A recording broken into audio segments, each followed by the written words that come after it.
The Cursor Manager is not a SMOB, but it's an important part of SMOBs. It manages what your cursor looks like throughout your game. You should only have one Cursor Manager in use at any given moment. The first thing you should know is how to set up the default cursor.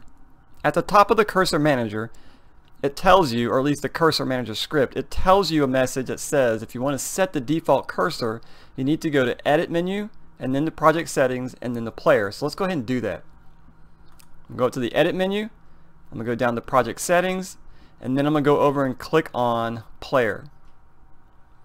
Now in the inspector, we can see our default cursor. So if you want to change it, right here is where we need to change it. So you can either click on the select button and select something from the list, or you can go directly to your project folders, navigate to your cursor textures, and then just drag the appropriate one and then drop it in the icons field over here. I'm going to go back to the Cursor Manager.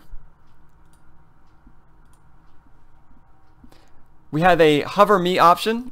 If you move your cursor over the words Hover Me, you will see some important information.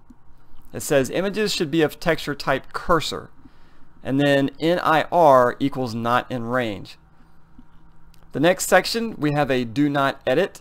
I highly recommend not changing anything in here unless you know what you're doing. These are all the textures for the cursors that are going to be used during the game, at least for the Smobs Starter Pack.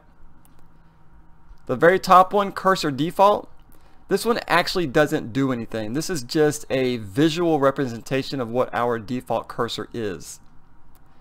All the rest of these fields actually do control what our cursor looks like. But the very top one, the Cursor Default, does not actually do anything. It's just so that we know what the default cursor is. But if you want to change it, you have to go up to the Edit menu, then the Project Settings, and then over to Player. Alright, so let's go through each one of these.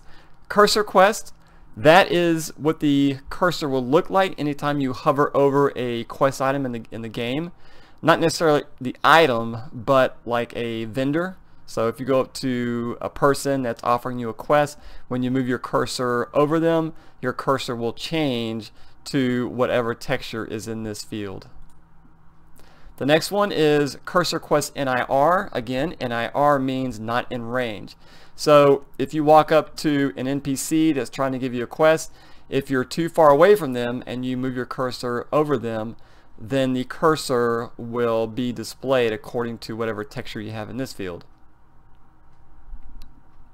Cursor Usable, that's for anything in the game that's usable, like a lever, a button, a door.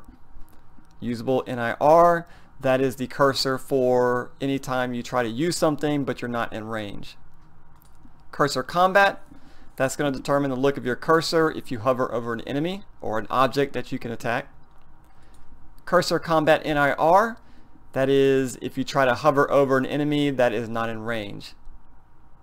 Cursor Loot is for anytime you go to loot an item. As soon as you move your cursor over it, it will use this texture unless you're not in range, which will use Cursor Loot NIR.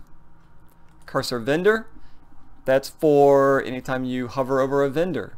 So if you need to sell items or whatnot, which that is not part of the Smobs Starter Pack, but perhaps for your project you have that implemented, and the Cursor Vendor is a good way to change your cursor anytime you hover over a vendor.